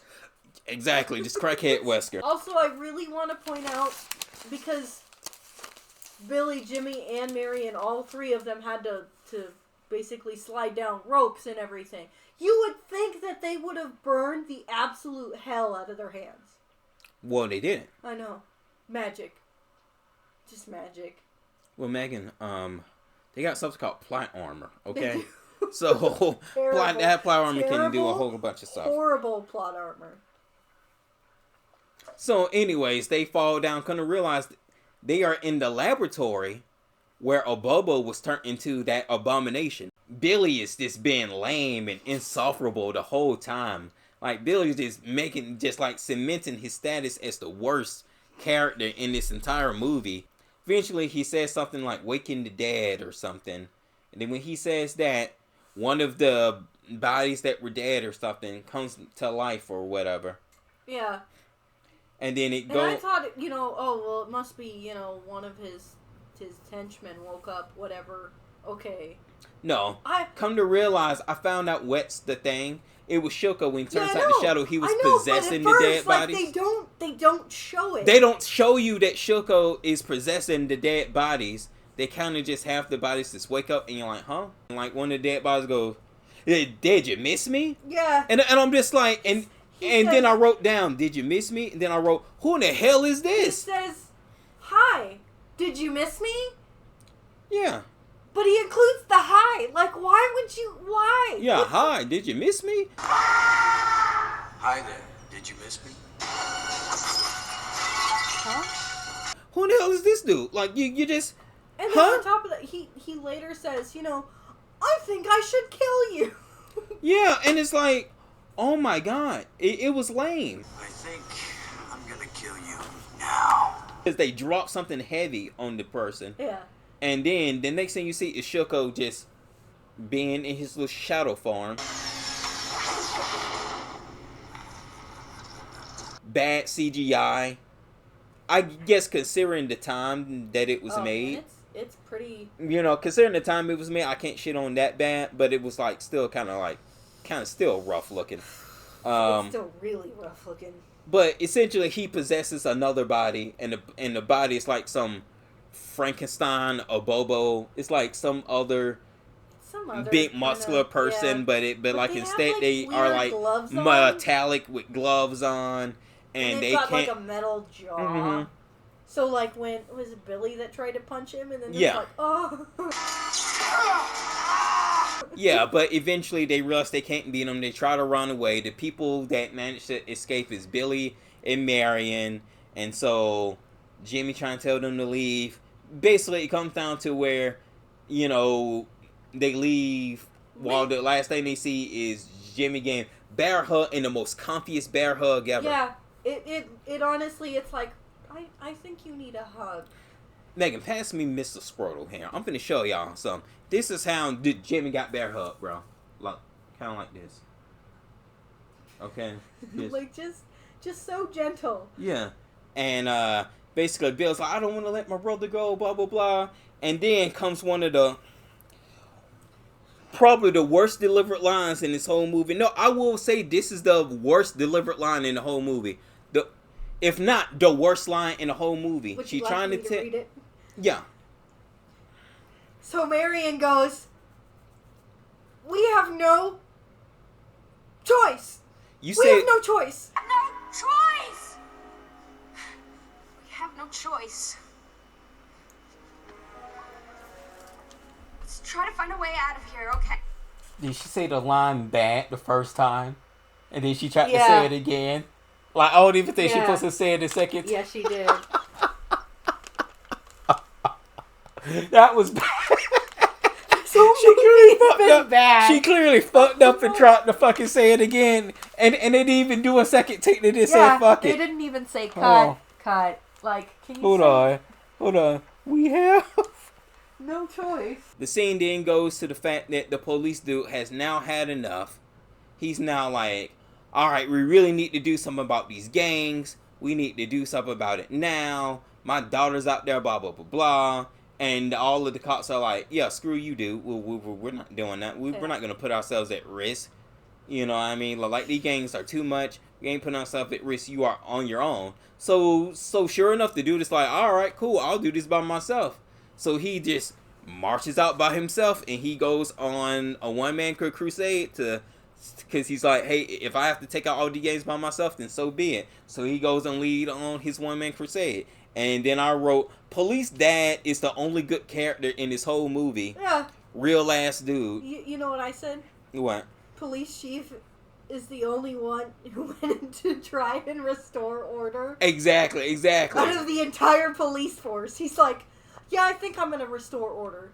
Exactly. Which why I was like, Police Dad, only good character. And everybody else is like on varying levels of incompetent, basically. Yeah. You know what I mean?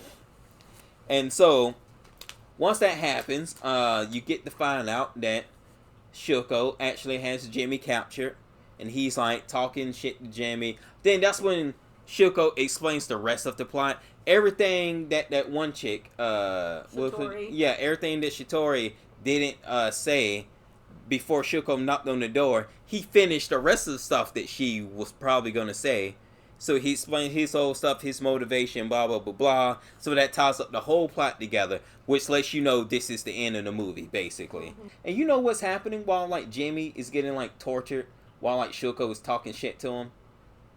Mary and Billy is having such a romantic moment together. Not only that, but there's also the I'm not good enough trope. Yeah, exactly.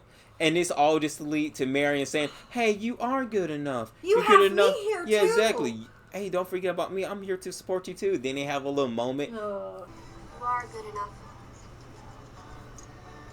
And you're not by yourself. You have me.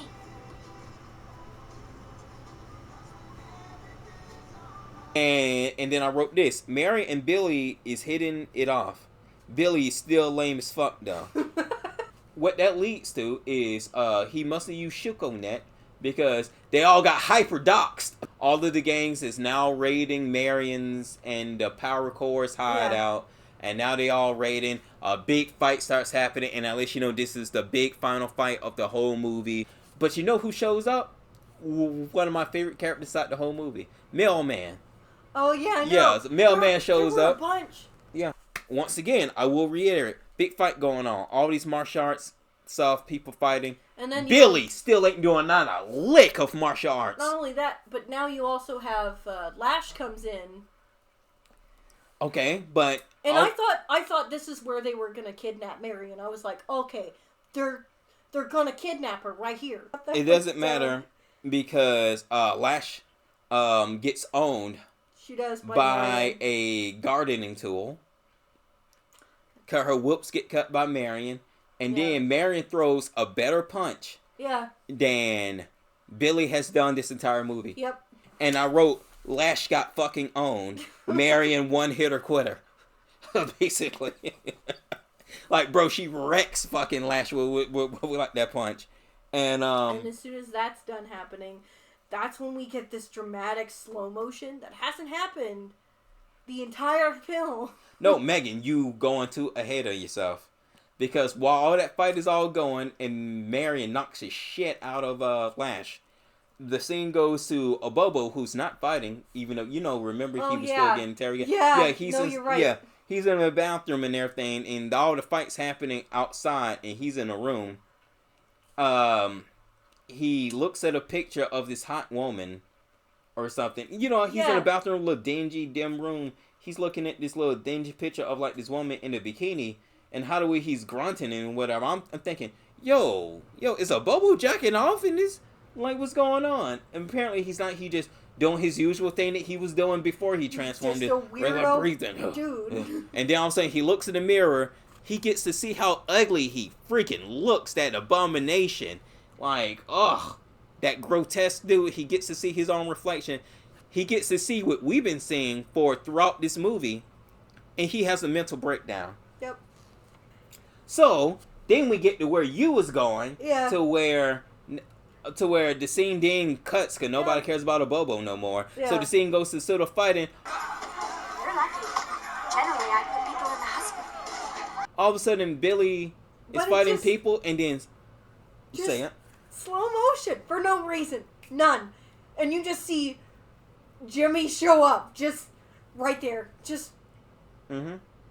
He shows up and then he double kicks two people. Yeah. Hey, get that? He double kicked people in a double dragon. Yeah.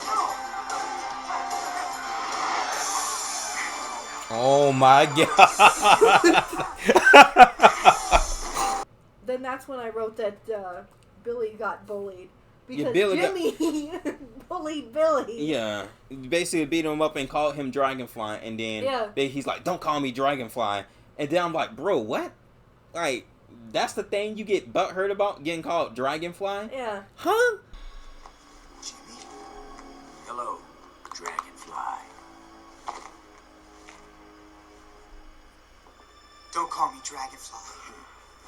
Of all things, Billy sucks. Dragonfly? Billy sucks. Okay, he just a lame dude. Dragonflies are cool. Don't call me Dragonfly. Like, bro, is that the one thing to get ass hurt at? Like, what? I don't. Billy sucks. He's the worst person in this movie. Like, really, the worst person in this movie. Okay? Yeah, and then I wrote, fuck Shuko Jimmy. Okay? Yapping. Do you know the story of Romulus and Remus? Sons of Mars, god of war. While he's yapping, Billy backs up to something, and I immediately stopped caring what Shuko Jimmy was talking about. You know why, Megan? That was a double dragon cabinet right behind Billy. If you're waiting for an emergency, this is it. Hey, the double dragon cabinet in the back. That's a nice. That thing was sick. It was sick, and then Jimmy kicked it and broke the glass. Wow. Only in Double Dragon. Yeah.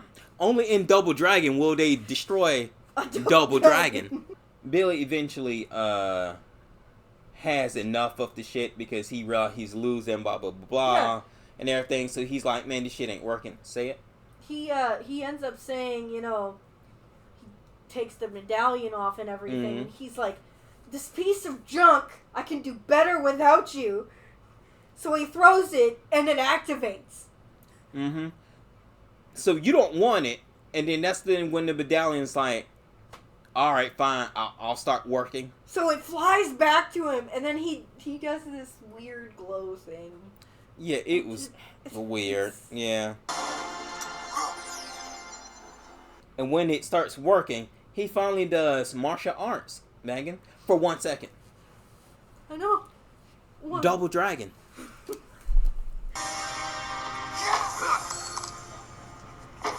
And then Shoko is coming out the ground. That's when it hit me. This the dude that played the Terminator dude.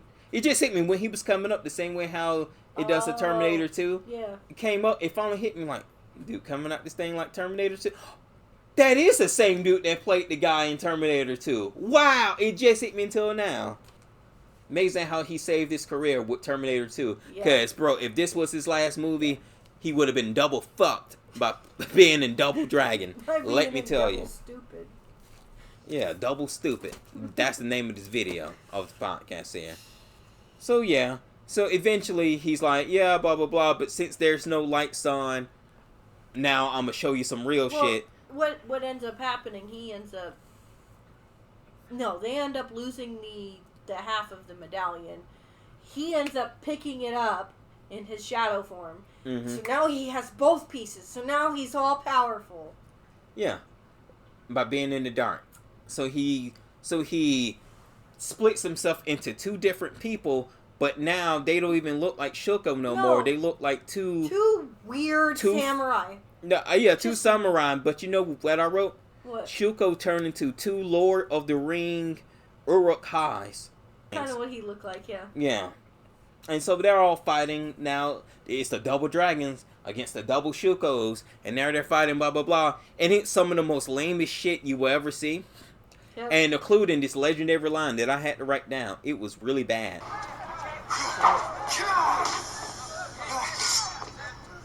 You're weak like your father. Golf club. You're ugly like your mother. You're ugly like your mother. I'm done being a fan of Billy. Alright? I'm done. I'm done being a fan of Billy. No more. No more. I'm good. I'm good. I am now a perversion of CJ from San Andreas now. Fuck it. Like, bro, I don't want to be Billy no more. Cause after that line, I was like, alright, he just cemented his status as worst character in this movie. Wow. Yeah, it was bad. It was really bad, yeah.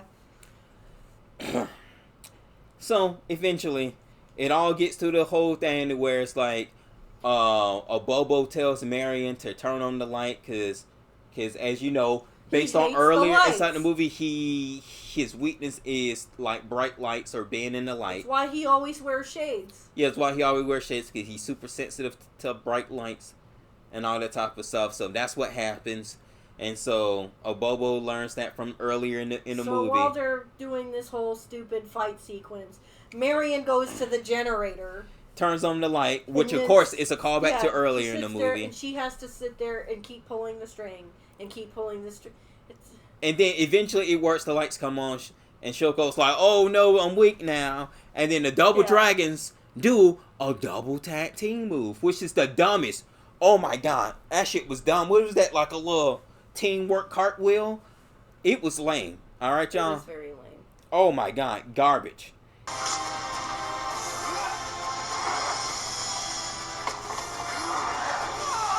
But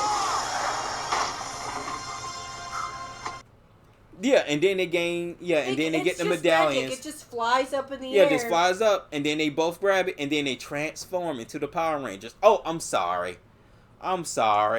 They transform into the Power Rangers. There's no other way to say that.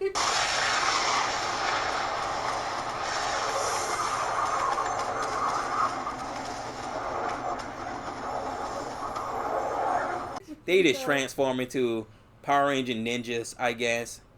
And then they say some dumb stuff about their costumes. They don't even have on, like, these. Yeah, they don't even have on They the vest or have on, nothing. like, this weird, like, bedazzled and shit. Bro, it's one of the most lamest, corniest things. Like, in the video game, they can also transform into those little costumes too. But at least in the game, in a fighting game sense, it works in that sort of a sense. And plus, the costumes just look cooler in the game. Yeah. What we saw in the movie was on some, ooh, wow. Cringy. And Shuko's face before he said, oh shit, that shit was priceless. I'm just sitting Yeah. there like, Yeah. like, bro, probably processing that, like, it's over for him, basically. Or something, I don't know, but that face was just Maybe he priceless was to me. picturing his career in shambles. Yeah, exactly. Yeah, exactly. He probably made that face like, what movie I signed on to again? Like, You said it. Yeah. Jimmy transforms Okay, I got into the Okay. shadow thing, and he goes into Shuko, mm-hmm. and he basically takes possession of him, and he's like, "Stop hitting yourself! Stop hitting yourself!" Hey, why you hitting yourself? Hey, don't hit yourself. Come on, quit it. But before he got possessed, Megan, he lost his whole cool aura to where this dude is kind of endearing. He did, yeah. He lost the aura because he's saying some of the most dumbest stuff. Yeah. He just lose his whole aura. I wrote Shoko losing his whole aura, not Skibbity. Okay. So burning down the theater was a bad idea. I'll buy you a new one.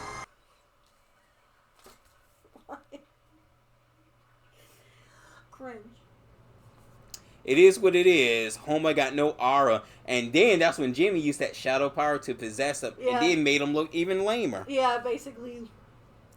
Yeah, made The him whole look even... stop hitting yourself shit. Yeah, and then that's when the dad goes, hey, I just remember I'm the best character in this whole movie. Time to break all this corny shit up. And then that's when Marion's like, Dad, and I have a line for that. Because I wrote this. Hey, yo, Marion's butt, though, when she hugged her dad, because I guess it was a side shot, and it was kind of like, she was kind of cheeked up on the little side view thing. And I was, hey, listen, man, that's the first thing I noticed. When she went to hug her dad, I was like, I'm not surprised. well, I was like, ooh, shit, like, damn, I she wouldn't kind pay of looking attention. good. Harriet. Oh, yeah, I mean, hey, but that's something I noticed. I was like, damn, she looking good. And then I wrote, wait a minute, hold up. How old was Alyssa Milano when she was in this movie?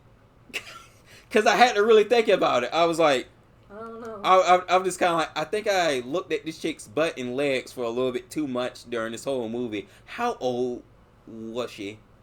In my opinion, she was the best looking chick in Charm, but that's just my personal opinion. But anyway. Before the day saved and everything, you know, the dad and Shuko, because it's really Jimmy, have a conversation and everything. And he signs out all his money Yeah, to he the police. basically signs over all of his fortune and everything to the police force. Like, hey, I think you deserve this. Also arrest me. Mm-hmm.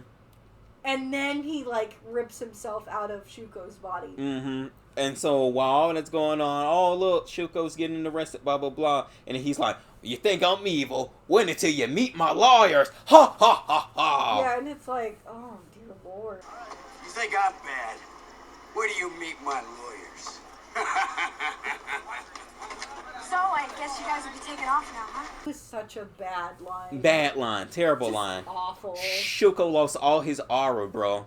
All of Like, it. y'all are like, bro, you're no longer endearing, then now you're just lame, too. The only cool character was, like, the police guy. You know what I mean? Yeah. And so while that stuff going on, all of them are talking, Marion shows, hey, by the way, we fixed up you guys' car that broke down. Yep. Also, I have and what she it's called it the Dragon Wagon. Yeah. Yeah. The Dragon Wagon. Yeah. And I wrote Dragon Wagon. got redesigned, and it still looks awful. Yeah. Around the end, Obobo is like, "Hey, can I drive your dragon wagon?" And Jimmy's like, "Oh no, man, you can't drive," because early in the movie he crashed and whatever. So Jimmy's like, "I don't know about letting you drive, Obobo." Then Obobo's like, "Please," and then Jimmy's like, "You know what? Yeah, go drive." So he got in the back seat with Marion, and he's trying to mac on Marion while like Billy's not around, and Billy appears in the back seat, totally cocksblock Jimmy. Yep. Be like, "Hey, she doesn't want you. She wants the worst character in the whole movie." And then they all look at Obobo, who's about to driving. drive, and then they freak out, and it's like, Jimmy, you told Obobo to drive.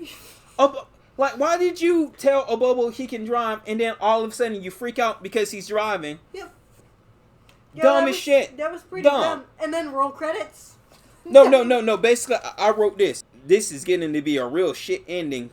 Fuck you, James. Because James is the name of the director. Yeah. I wrote shit ending, fuck you, James. And then I went on this whole rant that I wrote down in my notes there. Oh. And then I ended the whole thing with this. Jimmy, are you retarded? We forgot the best line, too. What? When a Bobo comes up with the fucking Jimmy, he says, "What's up, chicken butt?" Hey, where's Billy? What's up, chicken butt? Oh, for... Oh, I didn't really wrote that down. I tried my best to ignore the fact that he said that. At the very end of the movie, as they're driving away and everything, the two henchmen are right there. Yeah, the Chinese henchmen from earlier in the movie. Yeah. Yeah, they are now They're on the sitting side of the there road. with, like, homeless signs. One of them says, "We'll hench for food." Yeah, we'll hench for food, looking for new evil boss or something. Yeah. Yeah, just lame stuff, and then supposed to be a little gag at the end. It's like, that's not funny. Who are these dudes? They suck. Sitting there talking Henchmen smack are to each just other. yapping at each other about who's more incompetent. Yep. When they're both incompetent. They're both incompetent, and so is 99% of the cast. Yeah. Okay, Yeah. Marion was kind of competent, but not really, but kind of. She was more competent than Billy and Jimmy combined, personally. Yeah. But the dad was the shining star of the whole movie. Yeah. As far as being a competent character. Yeah. But, however, you might be wondering, whoa, Shan, whoa, Megan, what do you rate the movie? I already rated the movie as I was writing down my notes. I wrote -5 stars. Double Dragon. I don't have a rating because it's so bad. So you have no rating. It's not even on a scale. It's so bad. Okay, so Megan's not rating it. She just, no, this thing doesn't even deserve a score. So Megan's score, deserve it or not. So this goes on to the whole thing. Would you recommend people watch this movie? Yes, but for the wrong reasons. Okay, gotcha. Yeah, you would recommend for the wrong reason. For me, I think the movie is hot trash. It is. I spent money on the physical version of this. I'm kind of questioning what am I doing with my life to even own this thing here. But you know what?